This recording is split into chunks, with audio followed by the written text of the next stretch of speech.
Assalamualaikum warahmatullahi wabarakatuh. Alhamdulillahirabbil alamin wassalatu wassalamu ala asrofil anbiya'i wal mursalin Sayyidina Muhammadin wa ala alihi washabihi ajma'in amma ba'du.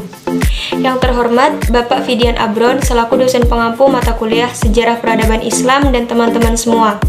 Di sini kami dari kelompok 6 yang beranggotakan Mukram Priwandani dan saya sendiri, Cindy Amelia, akan menyampaikan hasil diskusi kami mengenai sejarah peradaban Islam pada masa Bani Umayyah.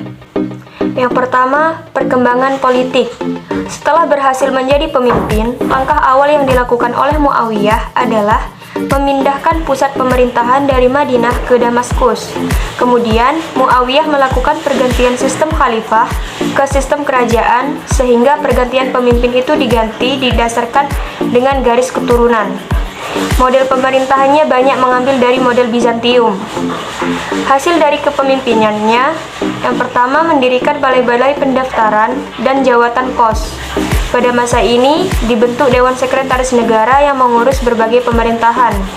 Sistem pemerintahannya menggunakan sistem Islam berdasarkan permusyawaratan. Yang kedua, perkembangan ekonomi dan administrasi pemerintahan. Perkembangan ekonomi. Khalifah Abdul Malik menetapkan untuk mencetak mata uang sendiri di Damaskus. Kebijakan ini sangat berpengaruh pada perekonomian, lalu lintas perdagangan berjalan lancar, sehingga perekonomian meningkat. Masyarakat Arab sudah mengenal perhitungan. Kebijakan lainnya yaitu membuat aturan-aturan mengenai takaran dan timbangan, guna membasmi kecurangan dan pemalsuan pada perdagangan. Menurut Kak Ali, ada beberapa sumber pendapatan pada masa Bani Umayyah, yaitu pajak tanah, bea dan cukai, harta rampasan perang, persentase acara-acara festival, dan lain sebagainya. Perkembangan administrasi. Perkembangan administrasi pada masa Bani Umayyah sudah semakin kompleks, mengingat munculnya berbagai persoalan yang krusial yang menuntut adanya kebijaksanaan. Namun, secara prinsip, kebijaksanaan yang dilakukan Bani Umayyah adalah merupakan pengembangan dan penyempurnaan dari administrasi yang pernah diciptakan oleh Khalifah Umar bin Khattab sebelumnya. Yang pertama, Al-Nidam Al-Syiashi, meliputi Khalifah dan Wali Al-Hadi. Yang kedua, Al-Kitabah atau Sekretaris Negara yang terdiri atas 5 sekretaris. Khatib Al-Rasyail, Sekretaris Urusan Administrasi dan Tata Usaha. Yang kedua, Khatib Al-Kharaj, Sekretaris Pendapatan Negara, Pajak dan lain-lain. Khatib Al-Junud, Sekretaris Urusan Administrasi Militer. Khatib Al-Syurtah, Sekretaris Urusan Keamanan, Sipil atau Polisi. Khatib Al-Qadli, Sekretaris Urusan Kehakiman. Yang kedua, Al-Nidam Al-Idari, Organisasi Urusan Tata Usaha Negara yang meliputi Al-Dawawin, Dewan Departemen. Dewan Al-Rasyail, Departemen yang mengurus surat-surat negara dari Khalifah kepada gubernur atau menerima surat-surat dari gubernur. Dewan Al-Khatim, Departemen Pencatatan yang bertugas menyalin dan meregistrasi semua keputusan khalifah atau peraturan-peraturan pemerintah untuk dikirim pada pemerintah daerah.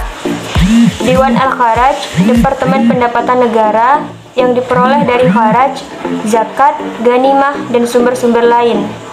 Dewan Al-Barid, Departemen Pelayanan Pos, bertugas melayani informasi tentang berita-berita penting dari daerah kepada pemerintah pusat atau sebaliknya.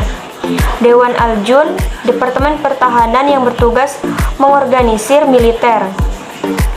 Lalu Al-Imarah ala Al-Buldan atau Gubernur, Al-Bari atau organisasi pos, Al-Syurtah atau organisasi kepolisian, Al-Nidam Al-Mali, Badan Urusan Pemasukan. Yang ketiga, Al-Nidam Al-Mali atau Badan Urusan Pemasukan dan Belanja Negara. Tugasnya adalah mencari pendapatan keuangan untuk keperluan belanja negara. Yang pertama, pemasukan keuangan terdiri dari Al-Kharij atau pajak tanah yang ditaklukkan dengan kekuatan, Al-Jizyah, pajak yang dikenakan kepada orang non-muslim, Al-Syur, merupakan 10% biaya yang dikenakan kepada kapal orang kafir yang datang ke pelabuhan wilayah Islam.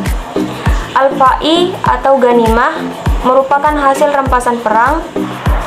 Lalu yang kedua, belanja negara, meliputi gaji pegawai dan tentara serta biaya tata usaha negara, pembangunan pertanian dan irigasi, biaya orang hukuman dan tawanan, hadiah kepada para pejuang dan ulama.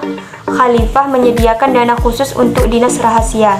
Yang keempat, Al-Nidam Al-Harbi merupakan badan yang mengurus pertahanan dan keamanan yang meliputi urusan keamanan, khalifah dan negara. Al-Hijabah merupakan pegawai keselamatan khalifah sekaligus sebagai penghubung tamu yang akan menghadap khalifah. Pada masa Umayyah dibangun armada yang kuat untuk melindungi wilayah Islam dan mengadakan perluasan daerah Islam, urusan ketentaraan dan masalah keamanan dan pertahanan negara.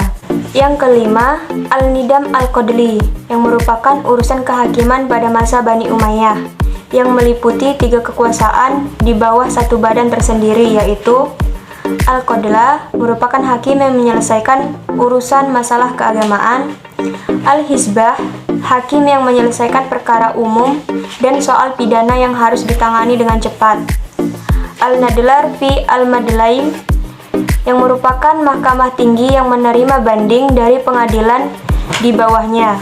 Badan ini dibantu oleh 3 aparat. Yang pertama, para pengawal yang kuat, para hakim dan qadli, para ulama fikih fuqaha, dan para saksi.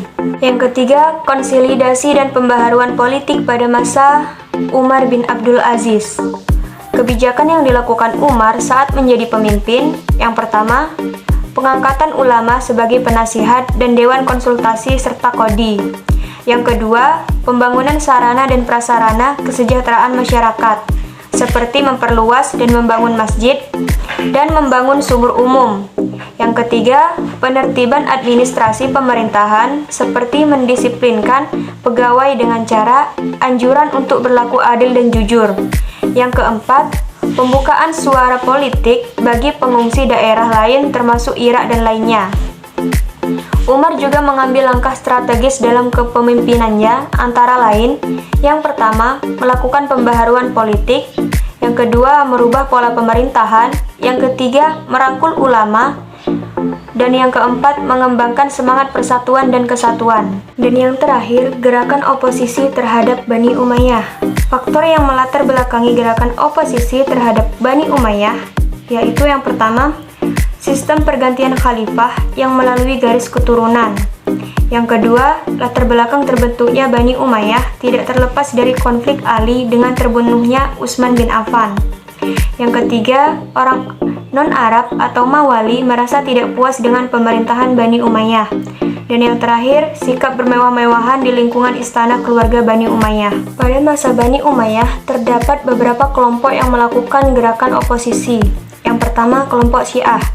Kelompok Syiah merupakan orang yang mengaku sebagai pendukung Sayyidina Ali.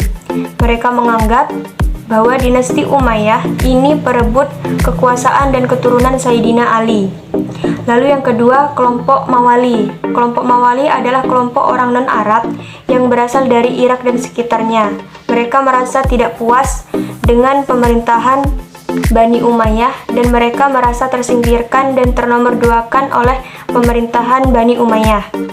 Lalu yang ketiga, kelompok Sunni yang merupakan orang paling saleh di antara mereka mengecam akhlak para khalifah karena mereka mementingkan kehidupan duniawi serta mengabaikan hukum Al-Quran dan hadis.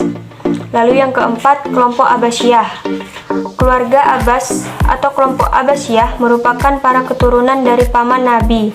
Mereka menegaskan tuntutan mereka untuk menduduki pemerintahan. Itulah materi yang dapat kami sampaikan. Jika masih ada kekurangan atau salah-salah kata, kami mohon maaf. Kepada Allah kami mohon ampun. Saya akhiri. Wassalamualaikum warahmatullahi wabarakatuh.